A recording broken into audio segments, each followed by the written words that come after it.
Hey, and we're back with another episode of Before You Buy, that show where we give you some straight up gameplay and our first impressions of the latest games releasing. As usual, it's me, Jake Baldino, and today we're talking about Dying Light 2. We've been waiting a long time for this one. We've talked up the original game a lot, you know, it's one of our favorites. Me personally, I was kind of like bored of zombie games, and then Dying Light did some cool and fresh new stuff that hooked me long term, and I feel like I've been preaching about it ever since, so if you're tired of that, I'm sorry. But Dying Light 2 has been a long time coming because it's bigger and bolder. You know, a larger world, hours and hours of gameplay, great character progression, and leveling. There's some great atmosphere, and although it's a disjointed adventure, I still found myself enjoying my time here overall. Now, keep in mind, though, I'm just predisposed to liking these specific types of games, and, you know, titles from European studios with a little unique charm to them, and again, I really like the previous games, so that's where I'm at personally. But let's dive in so you can decide for yourself. Oh, and just so you know, this footage was captured on a PS5 review copy in performance mode, and we'll get to that. This footage does show later game areas a bit here and there, but is spoiler free. Now, in Dying Light 2, you are Aiden, a pilgrim. He's like a runner of sorts in this post-apocalyptic world where people 15 years after this zombie outbreak are trying to rebuild behind walls. Aiden is one of a select few out there who are just out in the dangerous outside world, running around and being a badass. He's looking for a long-lost family member, and his search leads him to this massive fictional city of Villador. Villador is freaking huge and is basically just a post-apocalyptic playground. Like, it's almost shockingly big, especially because you get around most of it on foot. There are different districts and a lot of variety, and it's filled with all types of survivors waiting to sell you weapons and talk to you about nonsense and give you random side quests. The people of Villador are divided up kind of into different factions. There's the survivors, who are just kind of like regular people trying to live.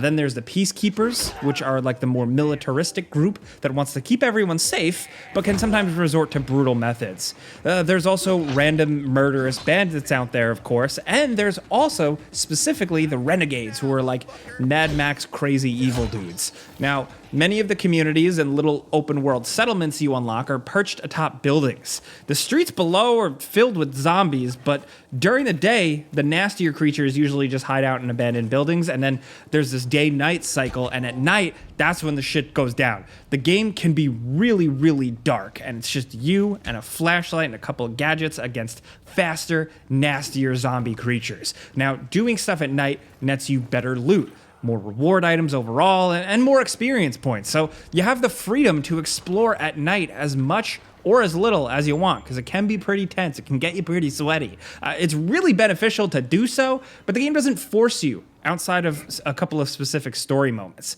And just like the first game, these moments can get really intense. Like the creatures, when they're alerted to you, an intense chase starts that only escalates the longer you run, and enemies are like literally popping out of sewer grates, crawling out from underneath cars, falling out of windows in front of you. It gets wild and cinematic, and you feel like you're like drowning in zombies, especially if you're playing on hard. Now, during the day, you're completing main missions and side missions, you're climbing towers to unlock new safe zones, you're scavenging for crafting items to make new lockpicks or bombs or healing items. Generally, you're doing open world stuff. You know, the game has a lot of side quests, and some of them can be pretty involved.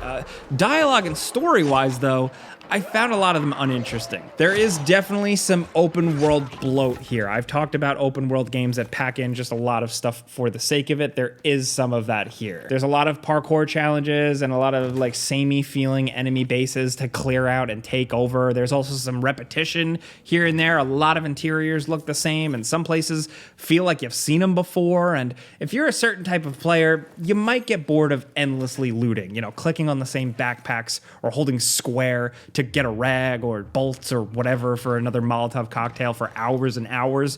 Despite that, the actual progression and pacing, for me personally, was really good, enough that I didn't care.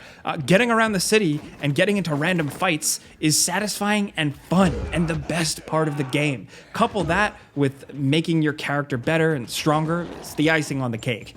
I love good character progression systems, satisfying skill trees and stats and stuff like that. And Dying Light does it well for an action-focused game because every single skill unlock feels pretty massive. Like, you can unlock parkour moves and combat moves in separate skill trees, and each and every single thing has its uses, and once you have it, you feel like you can't live without it. For a game where the base game controls is just like run, jump, climb, and regular attack and heavy attack, the game does a really fantastic job on building on that control scheme as the game goes on, both on your abilities and skills and your gadgets. By the end of the game, you've got like a makeshift limited use gun, insane weapons with attachments, a paraglider, a grappling hook, crazy moves and climbing strength, and a bunch of tricks to just get around the city. It feels liberating and satisfying in a video game way to like go from parkour guy who struggles climbing certain things or has fall damage to basically being Spider-Man. I love it. I think the gameplay is just great. Now, the combat with a lot of moves unlocked feels good. It can be simple, very simple. It's all melee based mostly, but it's brutal. A little messy because your character moves so fast, but if you get everything handled and you can be slick and you got a little skills, like, you can land on a dude, smash his head into the pavement, parry another dude, stun him, parkour over his shoulders, and drop kick into another dude. It can be a little finicky, but when it's all executed well while running around, it's smooth as hell, and like that's where the game is at its best. It's also at its funniest too, because if something like that I described sounds really cool, half the time you also just screw it up, and it's also goofy, but in a good way. Plus, throw in bombs and different weapon types and even a bow and arrow, you can have some really cool moments and encounters. The game was hyped up as one of those action RPGs where your choices really matter, and again, like many games, they do matter, but it still doesn't always feel like much. There are two types of decisions. There are story decisions, which pop up here and there, that definitely seem to change the flow of some things here and there. And then there are the faction decisions, which I thought would be cooler than they are.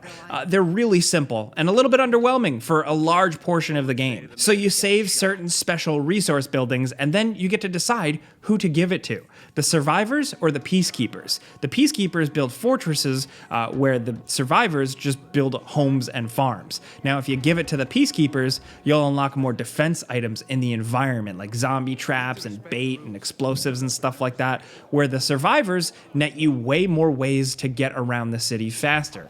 More zip lines and trampolines and stuff like that. It's fine, but I've seen other games do this better. Like, it's nice how it integrates into the environment, but I wish there was an element of like balancing act, like not pissing off one side too much, but it's really just whatever, no one cares. Plus, for them to really develop and like really build out the world, it takes way too long for the game to get deep into this, and there isn't enough of it for my liking, but it's fine enough. The story decisions, I think, just have less of an impact just because I don't find the story very interesting. To be honest, I wasn't going in for the story, I was going in for the gameplay, but the story just feels like disjointed. It moves on from characters very quickly that feel like you were supposed to really spend a lot more time with. And even still, they weren't really very likable. And you also just kind of get forced into dealing with certain sides in certain ways that don't really have as much like a faction type control as I was hoping. Plus, the general dialogue and voice acting is hit or miss. All the story stuff, even the main character Aiden and his motivations, it just didn't really do anything for me. I was underwhelmed, but then I go back into the gameplay and I drop kick a dude off a roof in a cartoony awesome way and I feel better again. And hey, even still, the characters and conversations look great and the presentation has some nice music and moments, but anytime I got stuck in a town for too long just talking to people, I just wanted to get out into the world and go back to doing the cool stuff. Thankfully, even if I wasn't crazy about the story, it does offer up a few good battles and some good scripted, unique moments. Now, also visuals and performance and stuff, okay, now I always like to say, take multiple opinions and multiple reviews on stuff like this. We are not frame rate analysts and we're not gonna like BS you. There are great pros out there, but playing on PS5 for us, performance mode looked and felt pretty good. The lighting, the sunsets, the detail, it's decent. A lot of of it is due to the game's art direction, which I think is pretty damn incredible, but performance mode is lower resolution and it keeps it close to 60 FPS. The other modes you can switch on that prioritize graphical quality or resolution, to me, ran at like sub 30 and was really disappointing. I did not use those. I wouldn't go near those. And early reports are saying that the PC version is demanding too. It could use some more fine-tuning and optimization overall wherever you're playing it. The same goes for glitches and stuff. The game is a little jacked up. Like, no, not cyberpunk bad. People might try to clickbait that, but I've seen some wigged out enemy types that get stuck. I myself have gotten stuck, and I've had a couple of weird checkpoint issues and hard crashes. Not broken to me personally, but annoying and not quite up to par. Now, I do have a tendency, a higher tolerance to shrug some of that stuff off, but we've learned our lessons before. Yeah, things need work, so maybe a word of caution. The game is getting a day one patch that is said to fix quite a few things. I haven't experienced that patch yet, but I expect Techland to be on it, so keep an eye on updates and things if technical issues drive you crazy, because this thing ain't perfect. The original wasn't either, but it's notable here. Now, what I do have in the game is tons of hours in this world, and I can give you a lot of complaints, but I can also give you just as many moments of pure dumb gaming joy in a good way. Parachuting into jumping and killing a man with a giant axe, to drop kicking a zombie into a fire pit, to slowly creeping around at night, sweating, hiding from zombies just to find a health upgrade. Dying Light 2 has a lot of special moments, and none of them to me are in the decisions or the story cutscenes or any of that. It's just in you playing, and that's what made me happy, and that's what lets me still generally recommend it. You know, be warned of technical issues, and know that it may not quite hit as fresh and as hard as the original game did, but Dying Light 2 still has fun factor. The game was said to be 500 hours, but that's only if you want to do and collect every single square inch. I still think I might end up doing that just because I love the gameplay so much, especially as more glitches are fixed and presumably more cool stuff is added to the game. I just love Villador, and I love cutting off people's heads in the video game. Please don't cut that out. Don't show that out of context. Anyway, this is a before you buy. You know how this goes by now. I give you some pros, some cons, and some personal opinion, and now I want to hear yours down in the comments. This game releases later in the week. We, of course, are talking about it before it releases, but we want to know how you're feeling. You've probably read a bunch of reviews by now. Some people just make up their mind immediately from that, but let us know what you're thinking about the game. Let us know what you thought of the first game. Let us know if you played any of that later content. Let's talk anything Dying Light at all, really, down in the comments. We'll be down there as much as possible, but things get a little crazy, so of course, if you ever want to hit me up on Twitter and Instagram and YouTube at Jake Baldino. If you enjoyed this video, though, and maybe it helped you out, clicking the like button's all you got to do. It really helps us out. And if you're new, consider subscribing, maybe hitting that notification bell, because we put out videos every single day. But as always, thanks for watching, and we'll see you guys next time.